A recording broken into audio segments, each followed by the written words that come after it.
Hi, this is Larry Johnson, and this is another in my series of video blogs on improving corporate and team culture.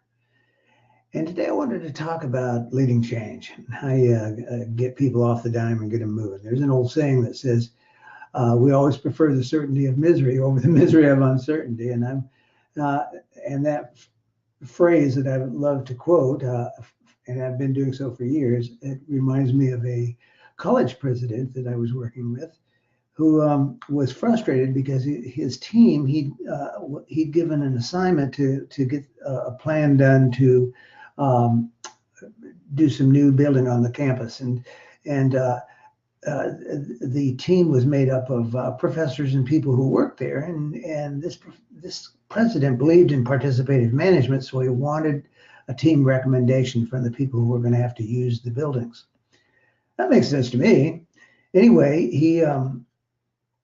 he was frustrated because his team couldn't come to a decision, and it had gone on and on and on without any results.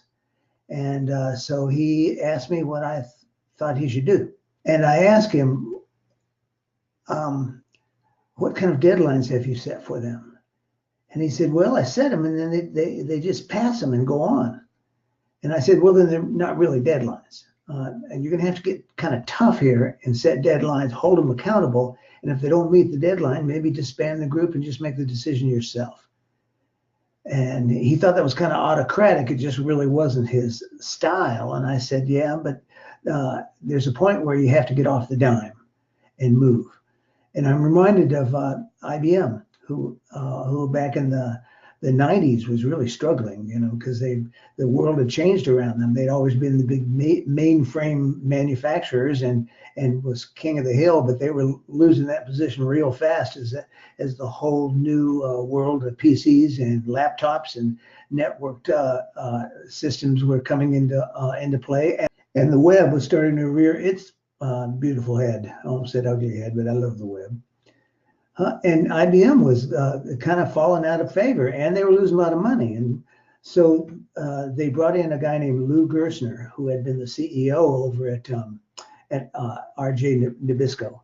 And Gerstner had this reputation for being kind of tough and hard-nosed. And so the first thing he did was he pulled together teams of people and said, what's wrong here? And he got a kind of a survey of what needed to be done. And then he took a step back and looked at the whole big picture of what IBM was doing. And he realized they were kind of in the wrong business. They were in the business of selling computers called Big Iron, those big mainframe computers.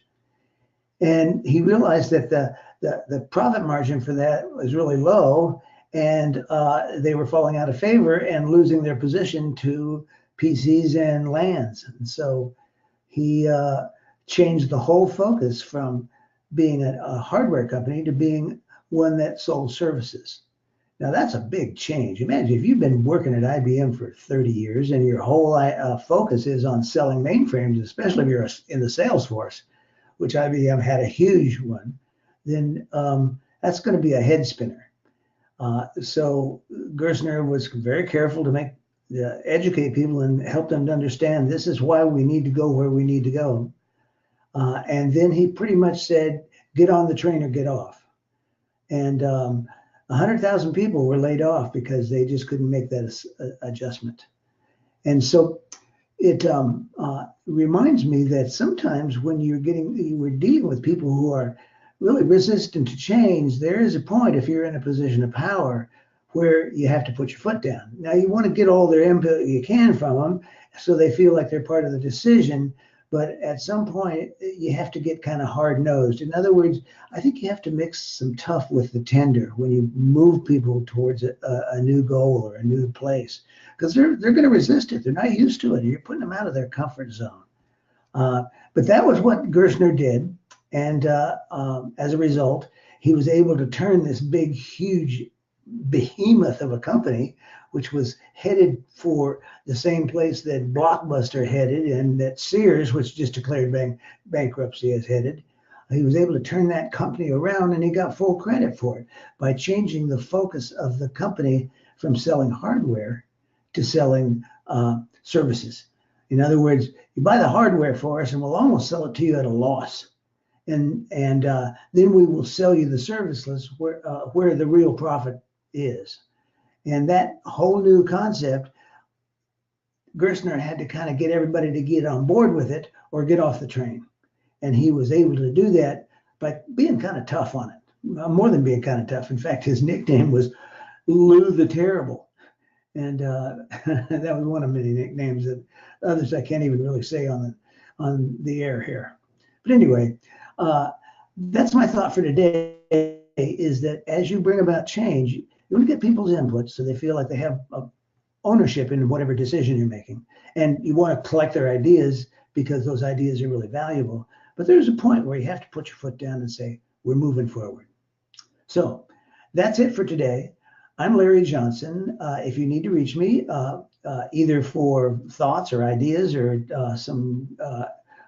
just a chat, or you're interested in having me come in and do some work with you and your team, which I'd love to do, you can reach me at 602-943-0985, or you can email me, larry@larry-johnson.com. If you haven't checked out my website, go to larryjohnsonspeaker.com, and there's lots of articles like this one, along with other information you might find interesting. Anyway, that's it for today. Hope to have you join us at the next one. And by the way, I'm doing a webinar on this Wednesday. So I would love to have you join us. Let's see, Wednesday is what? Today is the 25th. So tomorrow is the 26th, 27th, 28th. So on November 28th, I'm doing a full webinar. You can go to my website and sign up.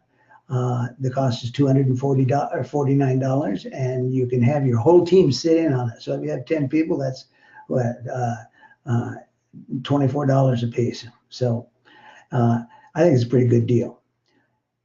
So I think I'll stop here, and it's been great talking to you, and hope to have you at our next session as well. Bye-bye.